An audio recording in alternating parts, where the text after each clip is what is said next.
Good morning students. अपने previous lecture में हम बात कर रहे थे कॉम्प्लीमेंट्री फंक्शन निकालने की। एक linear differential equation with constant coefficients अगर हमारे पास है तो उसमें कॉम्प्लीमेंट्री फंक्शन हम किस तरह से निकालते हैं ये हमने प्रीवियस लेक्चर में देखा था।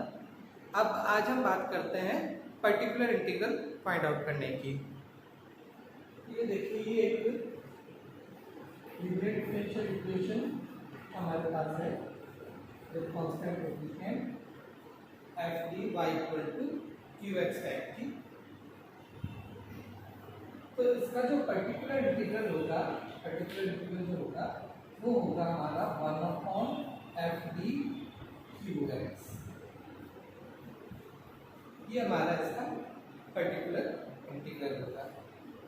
qx कोई भी फंक्शन हो सकता है x का, तो 1/f ऑफ d जो है 1/f of d of qx जो है वो हमारा इसका पर्टिकुलर इंटीग्रल है। अब देखिए कि ये पर्टिकुलर इंटीग्रल हमें किस तरह से मिलेगा। मैं एक केस लेता हूँ। अगर f of d is d, अगर ये फंक्शन ऑफ d हमारे पास केवल d हो, यानी इक्वेशन इस तरह से dy या कहते हैं कि dy by dx equal to qx type की हो, तो ये हमारा पर्टिकुलर इंटीग्रल यहाँ पे ये होता है 1/d of qx। 1/d of qx means integration of qx with respect to x। तो हमें सीधे से इसको इंटीग्रेट कर लेना है। अब सेकंड केस में लेता हूँ f of d is d minus alpha। ये कुछ इस तरह का हो, d minus alpha टाइप का हो। तो इनकेस हमारा पर्टिकुलर इंटीग्रल जो होगा वो होगा 1/d minus alpha of qx। से मैं एक बार इसको y कर देता हूँ, तो हमारा y जो है वो 1/d minus alpha qx हो गया।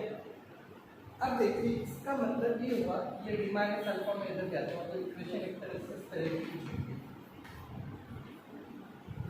d minus alpha of y equal to qx। Equation हमारी कुछ इस तरह की होगी, d means dy by dx। एक तरह से इक्वेशन में dy by dx minus alpha y equal to qx। अब ये देखिए, ये इक्वेशन जो है ये हमारी फर्स्ट ऑर्डर फर्स्ट डिग्री की लीनियर डिफरेंशियल इक्वेशन है। इसका सॉल्यूशन हमें पता है, ये इक्वेशन सॉल्व करनी होती है तो हम इसका इंटीग्रेटिंग फैक्टर निकालते हैं। इंटीग्रेटिंग फैक्टर क्या होगा हमारा, e raise to power integration of p dx, या फिर p जो है वो हमारा माइनस अल्फा है, integration of minus alpha dx e raise to power minus alpha x। जो सॉल्यूशन आएगा वो क्या होगा, y into integrating factor means e raise to power minus alpha x is equal to integration of integrating factor into q, या कह दे कि y is equal to e raise to power minus alpha x में उधर shift कर लूं, तो ये हो गया e raise to power alpha x into integration of e raise to power minus alpha x dx dx। तो ये हमारा अगर function 1/d minus alpha type का हो, तो यहाँ पे जो हमें पर्टिकुलर इंटीग्रल मिलेगा वो हमारा ये होगा e raise to power alpha x into integration of e raise to power minus alpha x dx dx। अब ये देखिए कि एग्जैक्टली इक्वेशन इस तरह की हमारे पास होगी नहीं, क्योंकि ये इक्वेशन है अगर तो हमारे फर्स्ट ऑर्डर फर्स्ट डिग्री की ही है, तो फर्स्ट ऑर्डर फर्स्ट डिग्री की इक्वेशन तो डायरेक्ट इस तरह से सॉल्व कर लेंगे। हमारे पास जो प्रॉब्लम होगी वो हायर देन फर्स्ट ऑर्डर होगी। तो इन केस क्या होगा कि अब हम लेते हैं थर्ड केस ले लेते हैं उसको।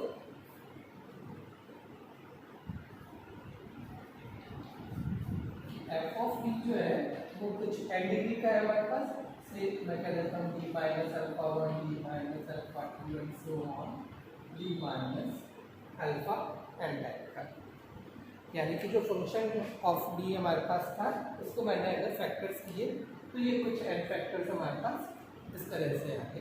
तो इनकेस अगर हम बात करें तो हमारा पर्टिकुलर इंटीग्रल जो आएगा वो क्या होगा, 1 d minus alpha 1 d minus alpha 2 and so on d minus alpha of qx। ये बन गया हमारा पर्टिकुलर इंटीग्रल। अब इसको सॉल्व करने के लिए अब देखिए हमारे पास दो तरीके हो सकते हैं। एक तरीका तो ये हुआ कि ये जो टर्म दे रखी है इसको हम आंशिक भिन्नों में वियोजित कर लें, इसके पार्शियल फ्रैक्शंस कर लें। मान लीजिए कि पार्शियल फ्रैक्शंस करके मुझे कुछ इस तरह की टर्म्स मिलती है।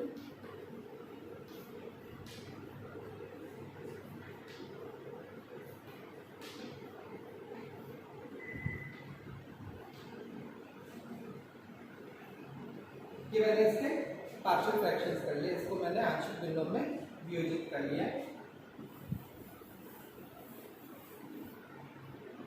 अब ये आंशिक भिन्नों में वियोजित होने के बाद में ये बन गया a1 upon d minus alpha 1 plus a2 upon d minus alpha 2 and so on up to an upon d minus alpha n of qx।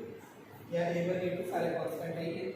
अब इनको इंडिविजुअली अलग से एक-एक पे ऑपरेट करना है। तो ये हो गया a1 upon d minus alpha 1 of qx।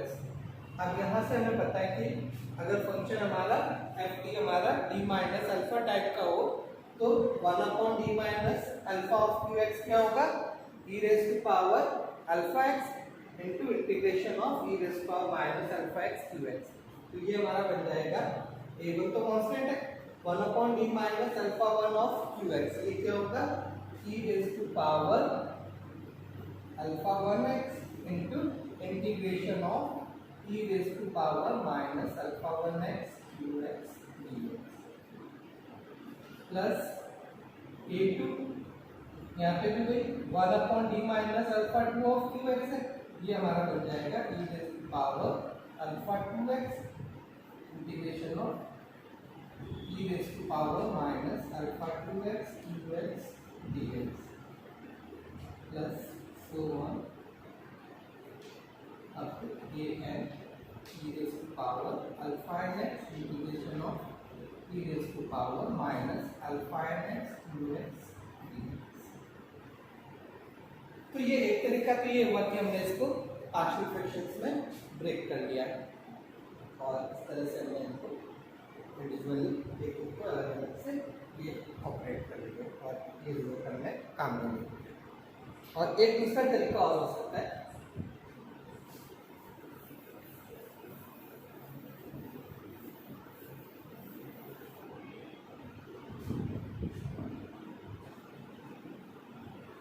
अब देखिए एक दूसरा तरीका हम ये भी कर सकते हैं कि ये 1 upon d minus alpha 1 d minus, ये देखिए दूसरा तरीका और ये इस तरह से ले सकते हैं।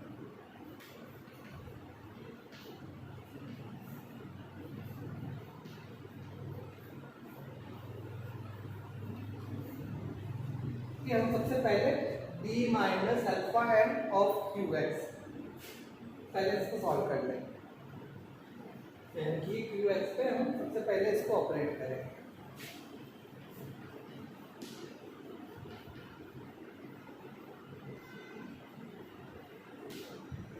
ये b minus alpha n minus 1 तक वाली टर्म एज इट इज ये ऑपरेट करेंगे तब हमारे पास ये आ जाएगा e raise to power alpha nx integration of e raise to power minus alpha nx qx dx।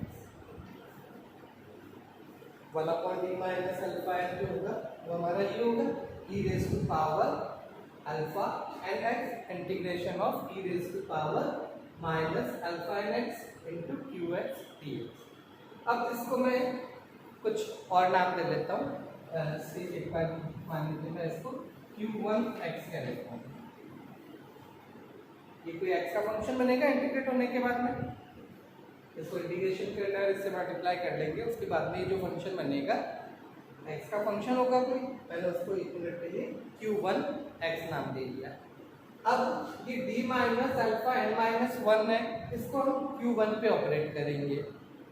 फिर जो आएगा उसको एक बार ये Q2 नाम दे दें, तो Q2 को अल्फा n-2 के लिए ऑपरेट करेंगे। तो ऐसे बार बार हम इसको सारे ऑपरेटर्स को इस पे एक एक करके ऑपरेट करते जाएंगे। लास्ट में यहाँ पे ऑपरेट करने के बाद में जो आएगा वो हमारा पर्टिकुलर इंटीग्रल हो जाएगा। तो ये इस तरह से हम पर्टिकुलर इंटीग्रल फाइंड आउट कर सकते हैं। देखिए एक प्रॉब्लम लेके देखते हैं, आपको ढंग से समझ में आएगा। एक क्वेश्चन लिख के बताता हूँ।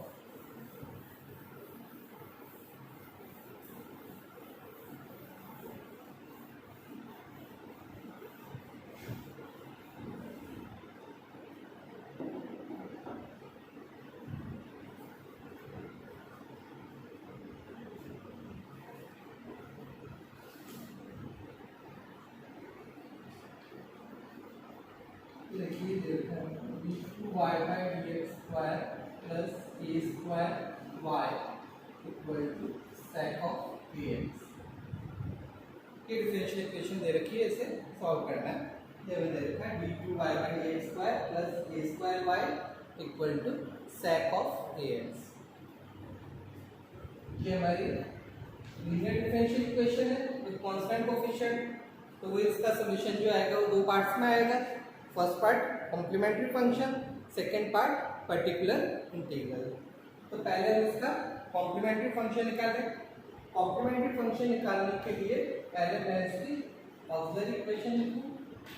तो इसकी ऑक्सिलरी इक्वेशन क्या बनेगी कि d2y by dx स्क्वायर मतलब d स्क्वायर, तो ये d स्क्वायर की जगह यहाँ आ जाएगा m square plus a square equal to 0, यानी कि m equal to plus minus iota.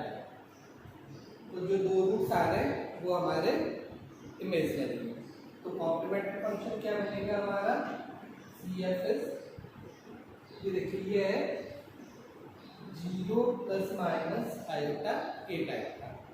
तो अगर हमारे roots alpha plus minus iota beta type के होते हैं तो हम कॉम्प्लीमेंट्री फंक्शन देते हैं e raise to power alpha x।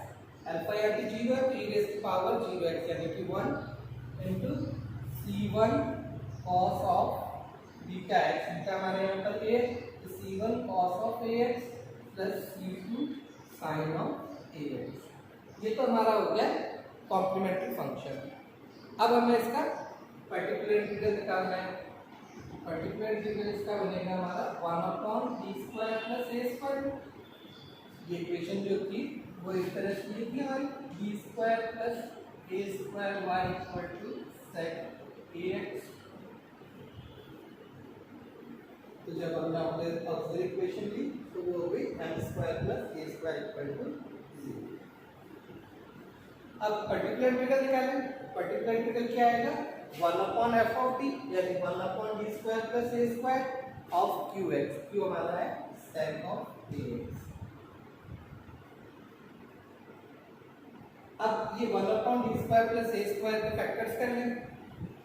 Factors क्या आएंगे इसके 1/d plus iota a d minus iota of sec।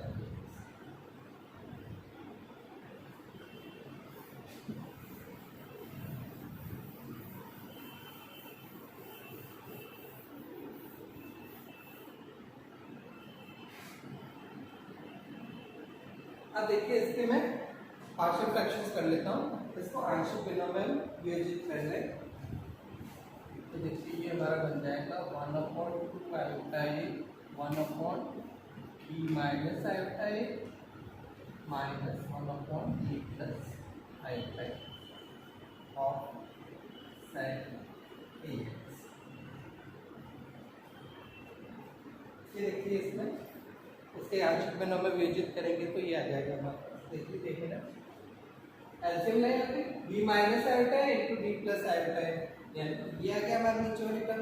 ऊपर यहाँ पे आएगा d प्लस आयोटा है, यहाँ पे आएगा माइनस का d से भी कैंसिल और प्लस का आयोटा है, तो ऊपर बन जाएगा 2 आयोटा a। वो अपॉन वाले 2 आयोटा a से कैंसिल हो गया। तो इसको आंशिक बिनोमियल विभाजित करें तो ये क्या बनता है हमारे पास। अब देखिए इंडिविजुअल को अलग अलग से ऑपरेट कर लेता है। ये 1/d minus iota a of sec ax minus 1/d plus iota a of sec x. ये 1/2 आयोटा ए तो हमारा कांस्टेंट डेरिवेटिव चलता रहेगा बात। अब ये देखिए 1/d minus alpha of Q x है, तो 1/d माइनस अल्फा टाइप का अगर हमारा फंक्शन ऑफ डी हो तो इस केस में पर्टिकुलर इंटीग्रल हमारा क्या आ रहा था, e raise to power alpha x, alpha यहाँ पे हुआ आयोटा है, e raise to power iota a x into integration of e raise to power minus iota a x into sec a x dx। और यहाँ पे देखें तो alpha हमारा हो गया माइनस आयोटा ए, ये माइनस, और यहाँ आप ये ऑपरेट करेंगे, ये हमारा बनेगा e raise to power minus iota a x into integration of e raise to power iota a x into sec a x dx।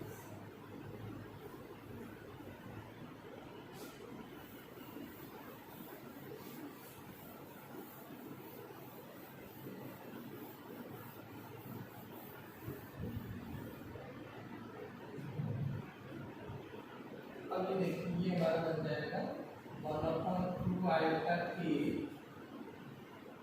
तो ऐसे ये e raise to power iota a x into integration of, ये है e raise to power minus iota a x, तो e raise to power minus iota a x को मैं लिख सकता हूँ cos a x minus iota sine a x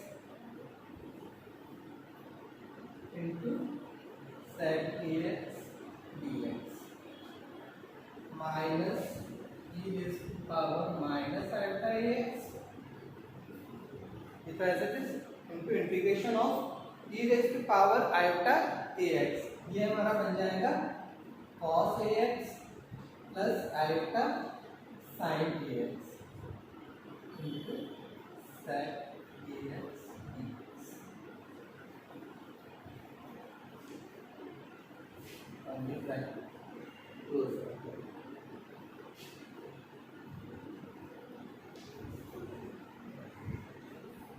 अब देखिए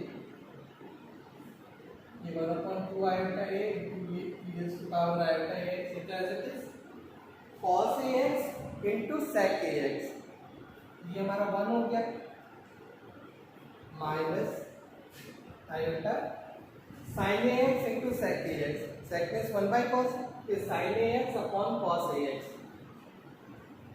ये हमारा हो गया tan ए एक्स, इसी तरह से ये minus e raise to power minus iota a x तो कांस्टेंट है, ये तो अपना ऐसे रह जाएगा, ये cos a x into sec a x, again ये 1 बन गया plus iota sine a x into sec a x, ये हमारा tan ए एक्स बन गया।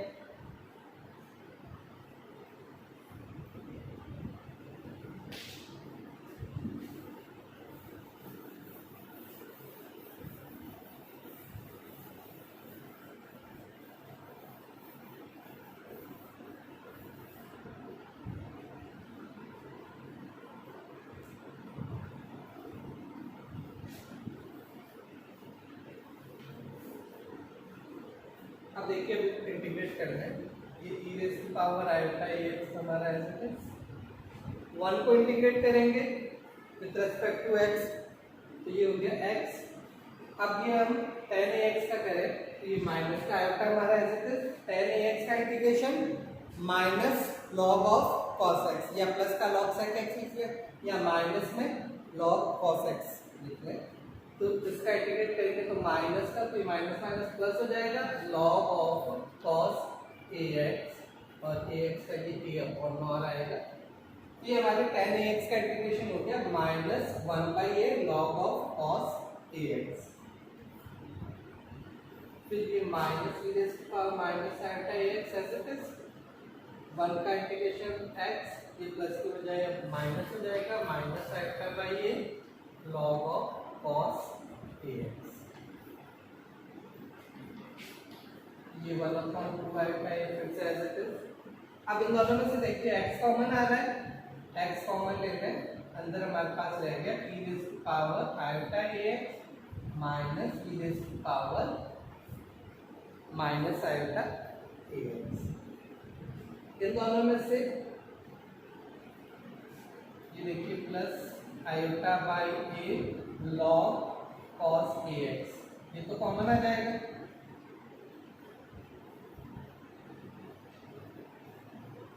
और अंदर यहाँ रह जाएगा e raise to power iota ax minus minus minus हो जाएगा plus e raise to power minus iota ax।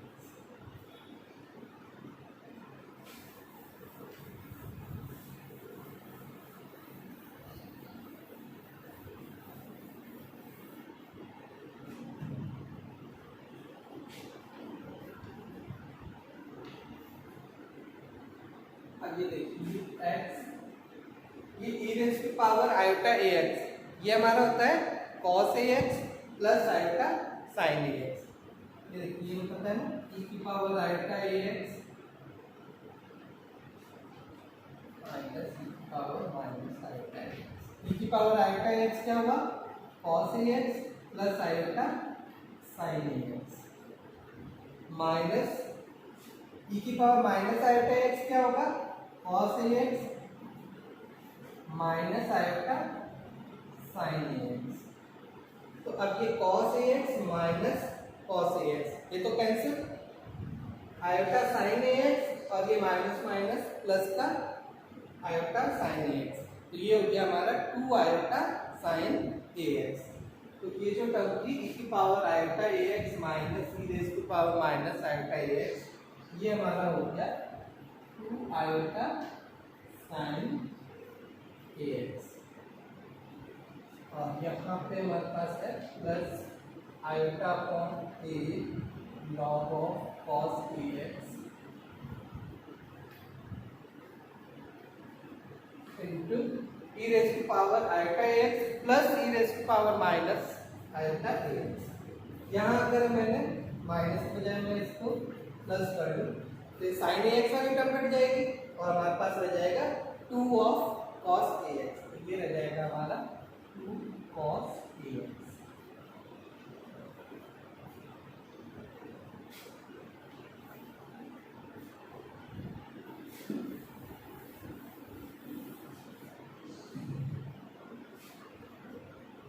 अब देखिए 1/2 आयोटा मैं अंदर ले जाता हूँ, तो यहाँ पे देखो x रह गया हमारे पास, ये 2 आयोटा से 2 आयोटा कैंसिल, अपॉन में a रह गया, ये रह गया x upon a sin ax plus